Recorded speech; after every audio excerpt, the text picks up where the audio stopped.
Welcome to the Defense and Aerospace Report. I'm Vago Muradian here in Yerevan, Armenia for the 23rd World Congress on Information Technology, one of the leading information technology gatherings from around the world. Our coverage here is sponsored by Northrop Grumman, who sponsors our cyber coverage. Check out our cyber report once a week.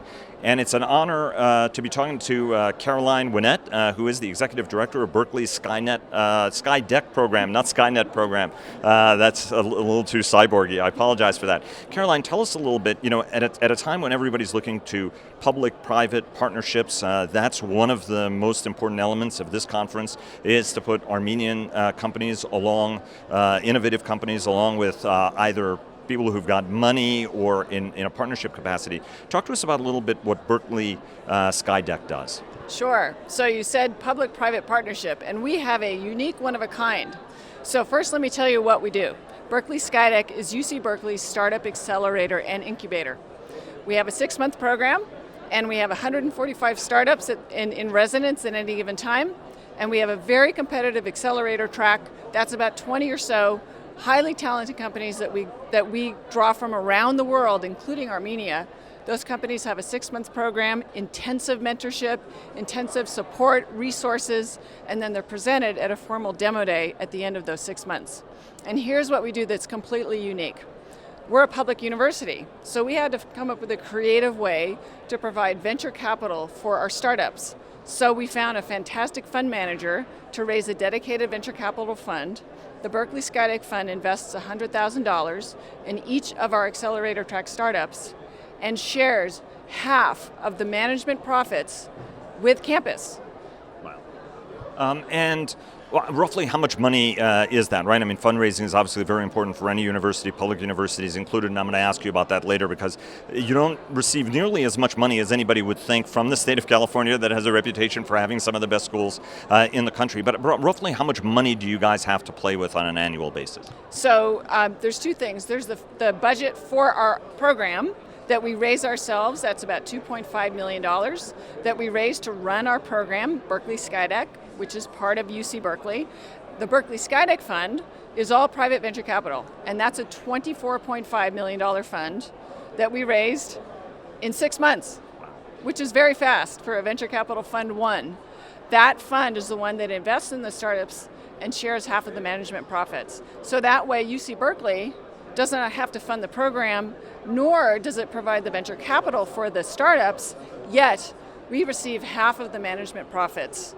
And how do you guys reinvest that amount, right? Do you have some kind of a model? What's the cut the university takes from it, right? Because they're shaking you down constantly, I bet, in a nice way. So we've found that we have a real superpower. So as a Berkeley program, the excitement and the interest of startups to join is huge. So here's how it works. We, the university, don't own any of the equity in the startups. That's all owned by the Berkeley SkyDeck Fund. But per our contract with them, we receive half of the management profits. That management profit is going to come back to Berkeley to support our educational mission. It's going to fund our program so we can expand the program and support more innovators from Berkeley, our students, faculty, and alumni. And then hopefully our dream is that so much is coming from this fund in management profits that then we can fund things on campus, educational programs, hire more faculty, build buildings. This is our big dream, is to create an entirely new model of funding education where private venture capital provides funding through this public partnership to fund the university. You guys do a lot of defense work as well as commercial work. Things have started off on sort of civil space and ended up either in consumer or other kinds of applications. Talk to us, what the key is to getting that rapid innovation cycle pace that everybody's looking for. If you listen to DoD, they know that 20-year acquisition programs aren't what they want. They want very, very targeted, harvest some technology, and then figure out very quickly to develop the kind of technology you need for a select application. What's the right way, and how do you guys manage that to create that virtuous cycle? So we're fortunate that we have the three things that we need to be really in the right spot at the right time. So first of all, we're one of the world's top public research universities. Labs, scientists, technology, talent is in abundance at Berkeley. Number two, campus leadership is very much behind SkyDeck and fostering these programs that can support our students, faculty, and alumni in their quest to create world-changing companies that will solve the world's problems. And number three, we're in Silicon Valley. So we're surrounded by the ecosystem, investors, advisors that can help propel these young companies very, very quickly in a commercial time frame, not a research time frame. And basic research is so important, but we're focused on how do you get that research to market, to change the world very, very quickly, and that's why people are excited about SkyDeck. We're in Armenia, in Yerevan. It's not, for many people, was like the first place they would think of in order to hold a congress like this, although in fairness, it's a little bit like the Olympics. Everybody around the world competes for the opportunity to host this great event. What are you looking to get out of here, and why is this such an interesting place? Because that hall is filled with a lot of venture capital folks who come from around the world, or not necessarily from the Armenian diaspora community, although it's well represented in California, certainly. What are you looking to get out of this, and why is this such an interesting place for so many people? All of a sudden, it was always known for science, but why? What's changed in the last couple of years? So my impression, first time in Armenia, is that the energy and the intention to create a new era in this country is overwhelming. I really feel like I'm at the birth of a new era for a country that has always had the talent, but now the opportunity and the intention by both the government and the private industry and the people of Armenia itself to become fluent in STEM, to be technology fluent, to bring their ideas to the market.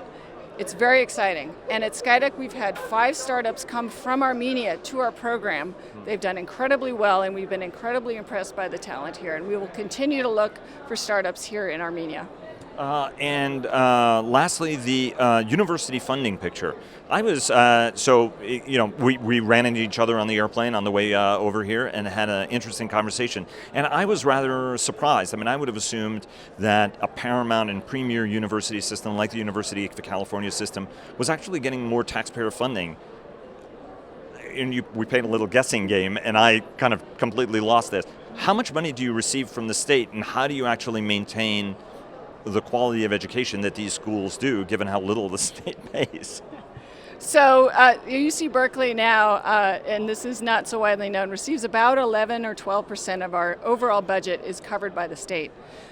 This is obviously a lower number than people would expect, but we're Berkeley. Well, and it was 70% in the 70s, right, or something like that? That's right. So we have had to raise our own funds. So fortunately, we're Berkeley. We're blessed with talent. We're blessed with a global reputation.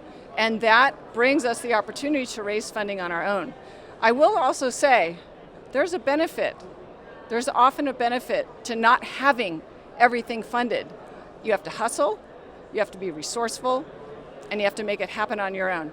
That has unintended and unexpected, oftentimes, good consequences. I would say the same thing about a startup. If you throw a lot of money at a startup, that cannot necessarily be the best thing for the startup. So I would say that we at Berkeley have become very resourceful. We hustle, we raise money. It would be great if lots of money comes in through the Berkeley SkyDeck Fund, which we know it will, and we'll use that to fund education with this now in our DNA, this hustle and this grit that we've developed on this campus as we've had to meet the needs of our students and faculty. You just mentioned hustle and grit, which are two things that made me think of the United States military, which is all about hustle and grit. Shout out to all the great folks at the Association of the United States Army show next week, which are folks who learn to live in the grit, but come out and have their premier annual conference in Washington. Tell us what the trick is to work with the Pentagon and its unique ecosystem. The Defense Innovation Unit Experimental was set up in Silicon Valley by Ash Carter, then Defense Secretary, as part of that massive innovation drive, the Defense Innovation Initiative. Now it's the Defense Innovation Unit, period. It's no longer experimental, and one of many around the country. What do you think are the tricks to working with the defense established, working with defense contractors in order for everybody to get to exactly where they want to be, whether it's the commercial element of this or satisfying a specific military need? So it's understanding the culture. So the culture of defense is unique. It's very rigorous, And we've had our startups work very successful with the culture.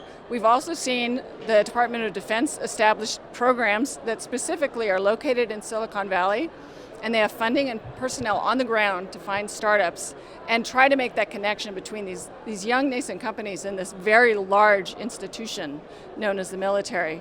But like any customer, our young startups must understand it's going to be a long sales cycle. Understand your customer, understand what their needs are. And what we've seen from the defense industry is a real movement towards, let's find these young companies very early. We don't need to partner with every gigantic supplier. Let's look for these young companies when they're very nascent and get to know them. And we think that a lot of very positive partnerships can come out of that. Caroline Winnett, who is the executive director of Berkeley, I should say, the University of California, Berkeley's SkyDeck program. Absolute pleasure talking to you. Best of luck, and hopefully we'll come and visit you out in sunny California. Thank you, Vago.